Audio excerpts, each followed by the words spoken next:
BTech food technology. Okay, B Tech food टेक्नॉलॉजीसाठी आपल्यासोबत या ठिकाणी मयुरी मोरे मॅडम आपल्यासोबत आहेत, ज्या अभ्यासक्रमाला या ठिकाणी रन करतात आहे आणि महत्त्वाची जबाबदारी त्या सांभाळतात आहे. खरं म्हणजे मॅडम, बीटेक फूड टेक्नॉलॉजी हा विषय अनेकांसाठी नवीन आहे. सगळ्या टेक्नॉलॉजी, बीटेक, फूड टेक, हा जो जिथे जिथे टेक लागतो, बरोबर आहे, जिथे जिथे टेक लागतो तिथे आपण टेकत नाही, म्हणजे माणसं पोहोचत नाही असं म्हटलं जातं. तर आम्ही कसं पोहोचायचं हा एक प्रश्न आहे आणि म्हणून विद्यार्थ्यांपर्यंत ती माहिती महत्त्वाची ठरते. फूड टेक्नॉलॉजी म्हणजे काय? नमस्कार. फूड टेक्नॉलॉजी म्हणजे काय हे थोडक्यात सांगते की सध्याच्या धकाधकीच्या जीवनात माणसांची म्हणजे आपल्या सगळ्यांचीच एक लाईफस्टाईल आहे ही बदललेली आहे. मग त्यामध्ये आपण कॅन फूड, प्रोसेस फूड किंवा ready to drink, ready to cook, supplementary foods हे जास्त प्रेफर करतो. तर या गोष्टींमुळे काय झालं आहे की जे फूड टेक्नॉलॉजीद्वारा निर्मित जे विविध पदार्थ आहेत त्यांना खूप मागणी आत्ता मार्केटमध्ये वाढलेली आहे.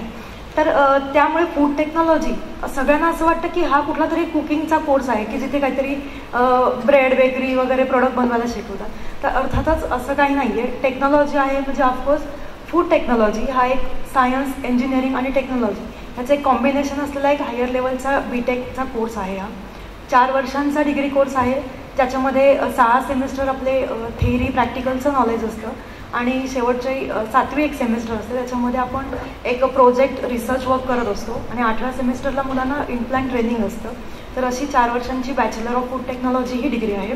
तर याच्यामध्ये काय असणार आहे की फार्ममधून आपण जेव्हा एखादी कमोडिटी हार्वेस्ट करतो तर त्याच्यानंतर त्याच्यावरती जेवढ्या प्रोसेसिंगच्या स्टेप अप्लाय होतात, म्हणजे हँडलिंग आहे, प्रोसेसिंग आहे, पॅकेजिंग आहे, डिस्ट्रीब्युशन आहे, स्टोरेज आहे, ट्रान्सपोर्टेशन आहे, टिल कन्झ्युमर इट करेपर्यंत ज्या सगळ्या स्टेप आहेत ती म्हणजे आहे तुमची फूड टेक्नॉलॉजी. तर याच्यामध्ये आपल्या अकॅडमिक्समध्ये काही कोर्सेस आहेत. थोडीशी आयडिया असावी मुलांना म्हणून सांगते की याच्यामध्ये फूड इंजिनिअरिंगचं डिपार्टमेंट आहे, इक्विपमेंट कसे डिझाईन करायचे याबद्दल माहिती आहे त्याच्यामध्ये. त्यानंतर फूड प्रोसेसिंग आहे, त्याच्यामध्ये confectionery, dairy, bakery, meat and meat product वगैरे, वाईनरी, बिअर मॅन्युफॅक्चरिंग ह्या सगळ्या प्रोसेसिंग आहेत. त्यानंतर फूड केमिस्ट्री आणि न्यूट्रिशन. आपण एखादं फूड पॅकेज विकत घेतलं तर मग त्यावर कार्बोहायड्रेट, प्रोटीन, फॅट आपण कंटेंट बघतो, तर त्याच्यामध्ये त्याची इन्फॉर्मेशन असणार आहे. फूड मायक्रोबायोलॉजी, याच्यामध्ये microbial load, bacteria, micro organism आणि फूडची शेल्फ लाईफ किती आहे, बेस्ट बिफोर वगैरे याची माहिती आपल्याला घेता येते. त्यानंतर फूड पॅकेजिंग आहे, डिफरंट टाईपचे मटेरियल्स आहेत पॅकेजिंग. आपल्याला सगळ्यांचीच नावं माहिती असतात नसतात, तर बरेच मटेरियल आहेत, तर त्याचा डिटेल स्टडी आहे याच्यामध्ये. आणि फूड मार्केटिंग किंवा food laws and business management असं एक डिपार्टमेंट आहे याच्यामध्ये. मला असं वाटलं की फूड टेक्नॉलॉजी म्हणजे प्रत्येक घरी एक स्त्री रोज फूड म्हणजे जेवण तयार करते. आता जेवण असं आहे की स्विगी, झोमॅटोवर पण येते, बरोबर आहे. अनेक ठिकाणी मी आता काल पुण्यावरून येताना मला 2 हॉटेलची नावं दिसली. एक असं होतं सेकंड बाईट, म्हणजे घरी बायकोनी स्वयंपाक नसेल केला तर त्या हॉटेलमध्ये आहे सेकंड बाईटनं. खरंच म्हणजे फूड टेक्नॉलॉजी हा खूप महत्त्वाचा विषय आहे. आधी मला असं वाटायचं की हा फक्त पदार्थ बनवण्याचा विषय असेल, हा त्याच्या पलीकडे जाऊन विषय आहे, तो समजावून घेणं गरजेचं आहे. मॅडम, फूड टेक्नॉलॉजी जो विषय आहे म्हणजे हा अभ्यासक्रम ज्या विद्यार्थ्यांनी केला आणि यात प्रवेश घेतल्यावर त्याला गव्हर्नमेंट सेक्टरमध्ये काही स्कोप आहे का, म्हणजे रोजगारासंबंधी?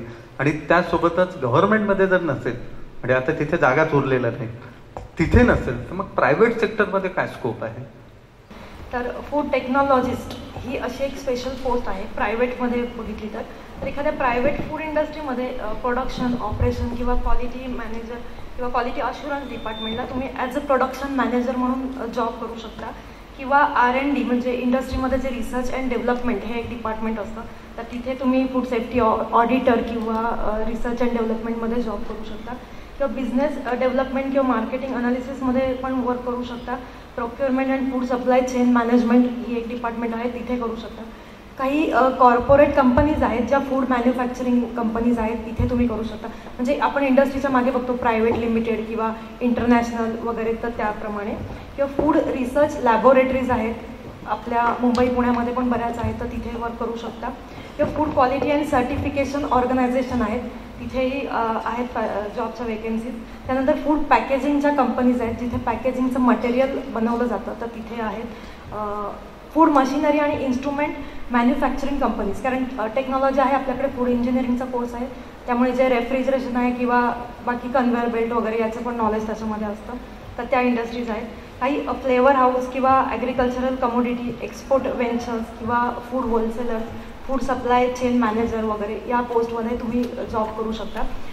काही नामांकित कंपनीज आहेत आपल्या, जसं की Cadbury, Coca Cola, Parle Agro, Hindustan Unilever ह्या कंपनीज आहेत, किंवा सुला वाईन, अजून बऱ्याच आहेत, ब्रिटानिया, डाबर. तर इथे पण जॉबच्या वेकेन्सीज मुलांना येत असतात आणि तिथे जॉब ऑपॉर्च्युनिटीज असतात. जसं की आपण ह्याच्यामध्ये बघितलं प्रायव्हेटमध्ये, त्याप्रमाणे गव्हर्नमेंटमध्ये बऱ्याच वेकेन्सीज येत असतात. तर याच्यामध्ये जो स्टेट गव्हर्नमेंट फूड डिपार्टमेंट आहे, तर त्याच्यामध्ये फूड सेफ्टी ऑफिसर म्हणून एक पोस्ट असते, assistant food safety officer, food inspector, बऱ्याच जणांना फूड इन्स्पेक्टर ही पोस्ट माहिती आहे. त्यानंतर फूड ॲनालिस्ट म्हणून एक जॉबची हे असते, वेकेन्सी असते. फूड क्वालिटी ऑफिसर म्हणून एक ऑपॉर्च्युनिटी आहे. त्यानंतर गव्हर्नमेंट ॲग्रिकल्चर ऑफिसरमध्ये पण असू शकतात जागा. त्यानंतर पब्लिक सेक्टर अंडरटेकिंग्स, म्हणजे आपल्याला माहिती आहे FCI आपण ऐकलं आहे सगळ्यांनी, तर फूड कॉर्पोरेशन ऑफ इंडिया इथे आहे. फूड वेअर हाऊसिंग कॉर्पोरेशन, नंतर national dairy development board NDDB बोलतात, तिथे पण असू शकतात. त्यानंतर food safety and standard authority of India FSSAI, आपल्याला सगळ्यांना माहिती आहे, आपण फूड पॅकेजवर तो लोगो नेहमी बघत असतो, तर तिथे बऱ्याच वेकेन्सी नेहमी निघत असतात, तर तिथे जॉब ऑपॉर्च्युनिटी खूप आहेत. गव्हर्नमेंट टेस्टिंग लॅबोरेटरीज आहेत जिथे फूड ॲनालिस्ट किंवा फूड क्वालिटी कंट्रोल ऑफिसर म्हणून पोस्ट असतात. Bureau of Indian standard BIS, आपण पॅकेज ड्रिंकिंग वॉटरच्या बॉटल्सवर वगैरे बघतो, तर तिथे असतात वेकेन्सीज. स्टेट फूड लॅबोरेटरीज आहेत किंवा एक्सपर्ट इन्स्पेक्शन काउन्सिल, जे प्रोडक्ट आपल्याकडून इम्पोर्ट आणि एक्सपोर्ट होतात तिथे जॉब वेकेन्सीज आहेत. आणि ministry of agriculture, ministry of health and family welfare, ministry of food processing industry, यामध्ये प्रोजेक्ट मॅनेजर या पोस्टवर जॉब असू शकतात. आणि काही अपेडा, मपेडा, नाबार्ड किंवा नाफारी यासारख्या गव्हर्नमेंटच्या ज्या ह्या आहेत सेक्टर, त्याच्यामध्ये पण जॉबच्या वेकेन्सीज आहेत मुलांना. ह्या सगळ्या संधी एवढ्या मोठ्या आहेत आणि वर्तमान स्थितीला त्याची गरज आहे, भविष्यातही त्या महत्त्वाच्या ठरणार आहे. आणि म्हणून फूड टेक्नॉलॉजी हा सब्जेक्ट खूप महत्त्वाचा आहे आणि या माध्यमातून भविष्याचा वेध घेता येईल असं मला या ठिकाणी वाटतं. मॅडमला आणखी एक प्रश्न असा विचारायचा आहे की आता कसं आहे, एंटरप्रेन्योर्सचं एक जग आहे. म्हणजे आता मलाही असं वाटतं की मी जॉब करू नये, बरोबर आहे, प्रत्येकाला वाटतं. एखाद्या क्षणाला असं वाटतं की जॉब नाही करायचा. हा अभ्यासक्रम झाल्यावर जर नोकरी कोणाला करायची नसेल, एखादा जॉब करायचा नसेल, तर असा पदवीधर नेमका आणखी काय करू शकतो, म्हणजे त्याला कुठल्या संधी आहे? मला असं वाटतं की महाडमधले जे बरेचसे लोक आहेत हे जॉब ओरिएंटेड असण्यापेक्षा बिझनेस ओरिएंटेड जास्त आहेत, बिझनेसकडे कल जास्त आहे. बरं, महाडचे लोक खूप फूडी पण आहेत, जेवढं नवीन काही येईल ऑफकोर्स ट्राय करत असतात. तर जर एखाद्याला BTech केल्यानंतर जॉब नसेल करायचा तर काय करू शकता, तर कॉम्पिटेटिव्ह एक्झाम्स असतात, UPSC, MPSC, ॲग्री MPSCमधून किंवा बँकिंग, SSC, RRB किंवा पोस्ट ग्रॅज्युएशनसुद्धा करू शकतात. MSc in food science technology करू शकता किंवा MTech करू शकता BTech नंतर, किंवा MBA करू शकतात किंवा PG इन डिप्लोमा मॅनेजमेंट किंवा मास्टर्स इन फूड सायन्स ॲब्रॉडमध्ये पण करू शकता, ज्यांना कोणाला बाहेरच्या कंट्रीमध्ये जायचं असेल. त्याचप्रमाणे जर ओन बिझनेस करायचा असेल तर dairy, bakery, confectionery, spices, fruits and vegetable processing, हे सुद्धा स्वतःचे स्मॉल स्केलपासून सुरू करून स्वतःचे बिझनेस हे करू शकतात. तसंच बरेचसे सगळे आपले महाडचेच विद्यार्थी आहेत इथे. महाडला आपल्या एक ऐतिहासिक आणि सांस्कृतिक वारसा आहे, तर आपल्याकडे टुरिझमचं प्रमाण पण आता वाढत चाललं आहे, तर ते कन्सिडर करून त्याच्याशी ओरिएंटेड पण कोणी बिझनेस करू शकतात.